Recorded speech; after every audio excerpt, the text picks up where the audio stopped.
So coming up on Monday on Campus B Fox 11, I'm pretty excited. I'm going to be showing something that is a good solution. Now, we've talked about storage devices for, backing up old hard drives, SSDs, and there's so many different ones out there and so many different manufacturers. You've got, just about everybody that makes them.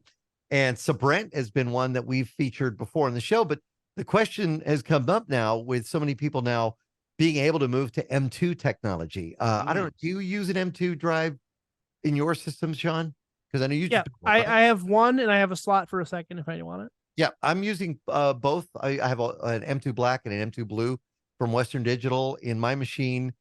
Slick, I don't know. Are you using M2 Tech yet? I have, I've got M2 Tech in a couple of machines, and I guess that's something new. It is. And, a lot of people don't realize the benefit of it. With the older hard drives, they're spinny, as we call them. Sean gave it the name spinny hard drive. What happens if you drop it, you bang it too hard, or the platter eventually can wear out, and that can render your drive useless. So, or you have a newer computer, it's got its SATA, it doesn't have the pins. So, you've got this old drive laying around, you still have data on it, maybe. So you access it with a caddy. But the problem is there caddies for M2s now that people want to, like, I've got a 1 terabyte. I want to move up to a 2. Western Digital recently announced 4 terabyte. So I did some searching and I found a Sabrent USB 3.1 M2 enclosure. And I'm going to be showing this along with a new M2. But this is what's so cool about it is, I'm going to show it to the guys here. Basically, it's a device that you can open up. All right. And then once you open it up, you can actually connect an M2 inside. So that way, if you have this is what's cool about it. It comes with Acrata software.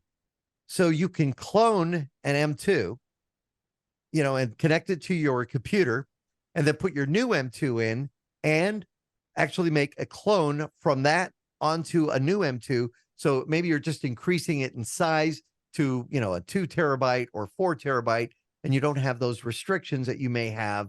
So you're able to do this just like you could with an SSD or even with, an older IDE drive. And it's actually really sturdy. I mean, it's steel. Is it aluminum? Aluminum. Yeah. I'm sorry. And it better be because the M2s get hot. So. Yeah, they do. The newer M2s have heat sinks on them, which is good. But this one from Sabrent, I think I paid. It even came. Look at this. It even came with a screwdriver. That's what I love about Sabrent. Whoops. And oops. Oh, he's still holding a screwdriver, everybody. Don't worry. Don't never want to hear. He's still got it. Guys say, "Oops." I think I ended up paying maybe $40 or $50 for this. But again, it's a pathway for me to be able to work with the M2 technology because that's. So, let me ask you this: the first time you ever put an M2 drive on a motherboard, did you feel like you were going to break it? Yes. Yeah, it's like so how would you describe? It's like a springboard. Yeah, or it was going to fly right out. Yeah, when you slide it in, you put it in at like a 45-degree angle, and you bend it down, and then it's like you better have the standoff ready to screw in, otherwise you let the thing. I felt like it was going to launch right out of the motherboard like a spoon, or it'll launch the screw across the room. And good luck finding those. Yeah, something. Really yeah, no, I'm glad I'm not the only one that felt that way. Yeah. The other thing about M2s is you've got to remember when you get your case, or maybe your packaging that came with a computer you bought that has M2 on it. Those little screws, they're very small, and so it plugs into a little slot on the board. Again, you push it down like it's gonna springboard it, but you hold it down. But you got to have those little screws. Don't just throw them away thinking I'll never use these, because those are what will hold that M2 into place on your motherboard.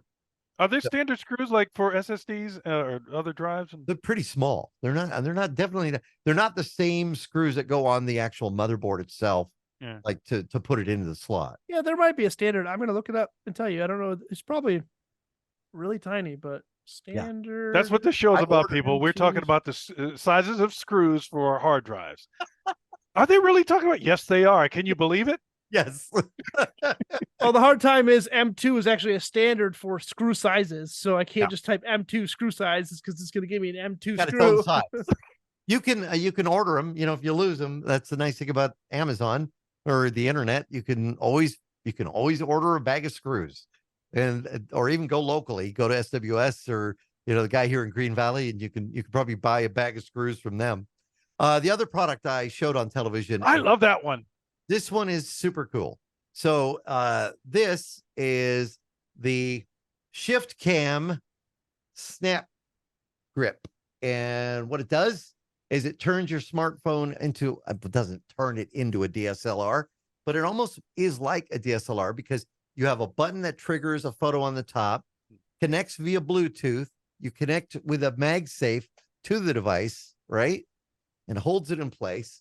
And then with Bluetooth, turned on, it turns into a really smooth video. Or I just realized when I saw you show that on television, this is for Android and iOS, correct? Yes, because I didn't realize it. I thought when you showed it on TV, I was thinking iOS. I was thinking Apple, iPhone. No. Well, with the MagSafe cases, and it plugs on the back of that, which is pretty cool. But again, you got a real sturdy, almost like shooting with a DSLR. But it does come with an adapter, a magnetic adapter that can go on the back of this and then connect on the back of the Android device. So if you don't have a MagSafe for your Android or even an older iPhone that doesn't have it, but it does WeCharge, it will, or Qi, it'll actually charge the device, and whether it be Android or iPhone. And these are not that expensive, $79, but they have a whole bunch of stuff. If you go to their website for Shiftcam, they make a tripod that can be used with this. They make lights, they make microphones, all for your smartphones to just give you a better experience.